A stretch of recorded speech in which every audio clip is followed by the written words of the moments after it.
Hello and welcome to your astrological vibrations for Thursday, March 3rd, 2022 by Gaia Blooming.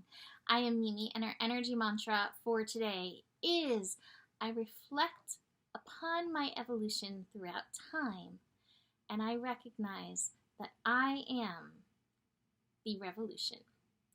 All right, so coming off this Pisces new moon, here we have our major Plutonic colonic day. I would say anytime Mars and Pluto interact, there is potential for fireworks. And today we have Mars and Pluto connecting. We have Venus and Pluto connecting. Definitely some interesting stories in here. And then we're going to have the moon continuing through the sign of Pisces connect into all of this. And as I was sitting here feeling through the astro, looking through it, so much came up. And it really was aligned with our histories, rather than her stories, right? Our histories. There's something that we all need to recognize, and that is that each of us has a shadow. And that's why the path to empowerment truly is facing your shadow, because you will never truly be in power as long as you are acting from the place of the shadow. And I feel like this energy today is like, take a good look. Be honest with yourself. Be real with yourself. The moon in Pisces specifically in this energy is reminding us, like, in time, place, space, dimension, planets, wherever, we've all had times where we have engaged the shadow, where we have acted upon the shadow. And we still have times and places and spaces in our life now that we act from these unhealed places within ourselves. This passing of the moon and Mars and Venus with Pluto is a call to recognize and be honest with yourself about this energy. This is such a call to power. And your truest power is in. It's interesting because I'm feeling radical acceptance of who you are. And when I say that is like radically accepting, like I have fallen short of my light. I have fallen short of the goodness. I have fallen short of the love that I am in and through time. And yet I am not that, but I have acted in that. Aligning with that, knowing that, and working on healing and shifting these energies. Now, it's so interesting that it's Mars and Venus. I still believe this is a call to balance within each of ourselves. We all have the yang energy, the action, the direct force, the passion, the desire, the aggression that drives us, that moves us. And we all have the Venus, the yin, the attraction energy, the receiving energy, the intuitive energy, the wild, unformed energy. We all have these energies, these archetypal energies within us to some degree. And we all have a different level of balance. But it's interesting because I would say both of these energies, I would say, from my experience personally, more the yin energy, but it's both. It's probably both, even in balance and measure, more than we even realize. Have been attacked, have been controlled, have been thwarted throughout history. And again, we've been part of this, and yet we are all part of the rising up, the shift of these energies. Now, in a few days, we're going to have both Venus and Mars at the same time moving into Aquarius and meeting at 0 degree Aquarius. And that feels like the beginning of a new frequency starting, the beginning of a new age that we can enter into in regards to our energies, gender, acceptance, allowing people to be who they are.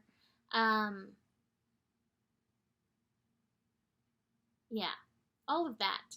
And so this energy, this astro energy to me, feels like it's heralding this. And again, asking us to dig in and do the work around our shadow.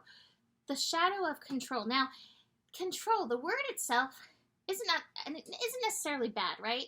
I mean, and many of us strive for control. I would like to have control of my life. I would like to be in control of myself. I would like to control my cravings. Control is not necessarily a negative thing. However, control has been used big time, I know, to squash the yin, which affects the yang energy as well, because it is in a dynamic dance. And it affects all of us, and it has affected all of us. And so we need to be very aware, I feel like, not just of the shadows of violence, which we're seeing right now, but I feel like the control, that lockdown energy, is what ultimately leads to violence.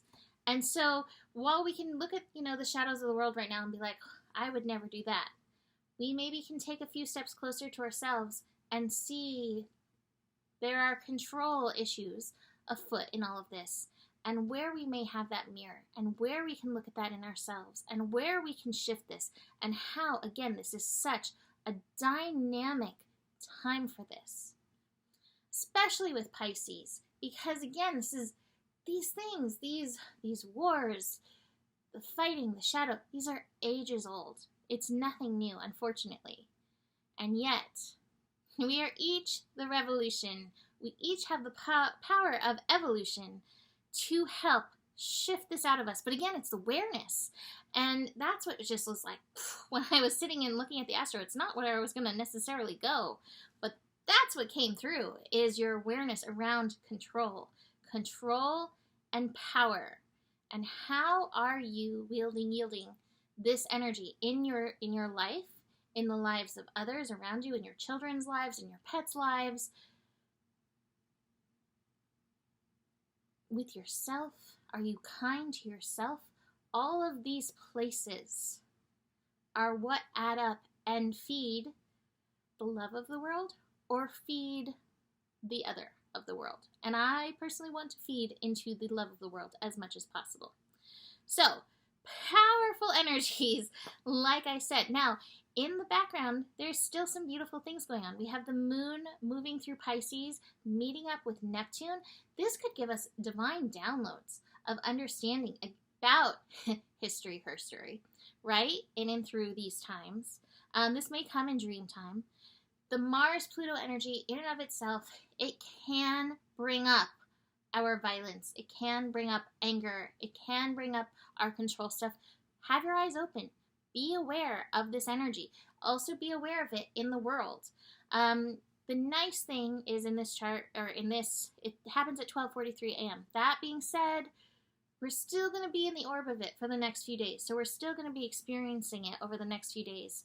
Venus and Pluto meet at about 10 a.m. Pacific time.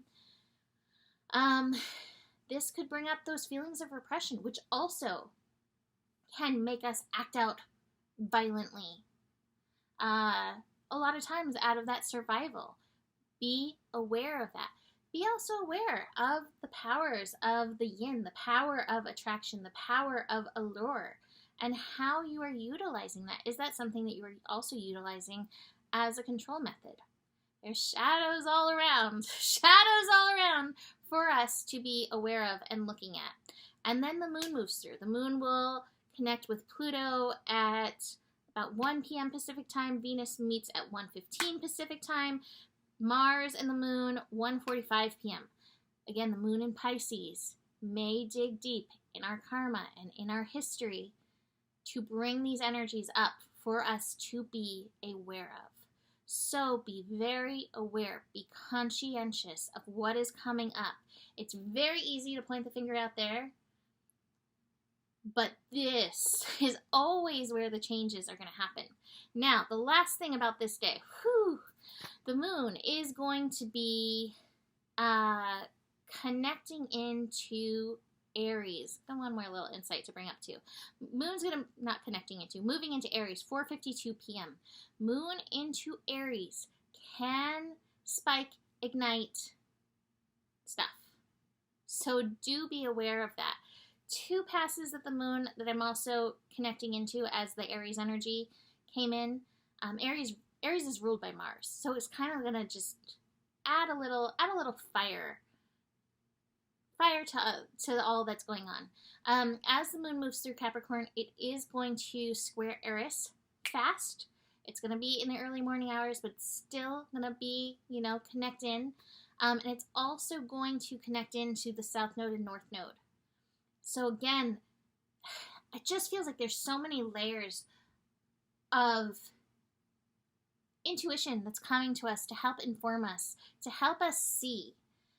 That might be your prayer, as you move through this, whether you're listening to this in the day or the night before, like, open my eyes to see my part in the unfolding, and then see what comes to you for you. Cards.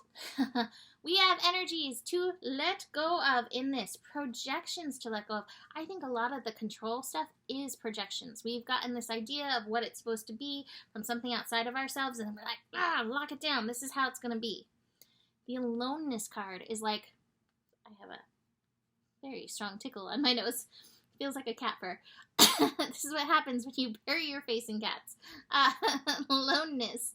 The aloneness card, the hermit card, is always like, take some time, get into your own energy. So important when there's intensity in the world to be able to clear and come back. Oh wait, this is who I am outside of all of this. It's interesting. I have the innocence card in reverse. And that feels like so much of what I was talking about. We all have these places.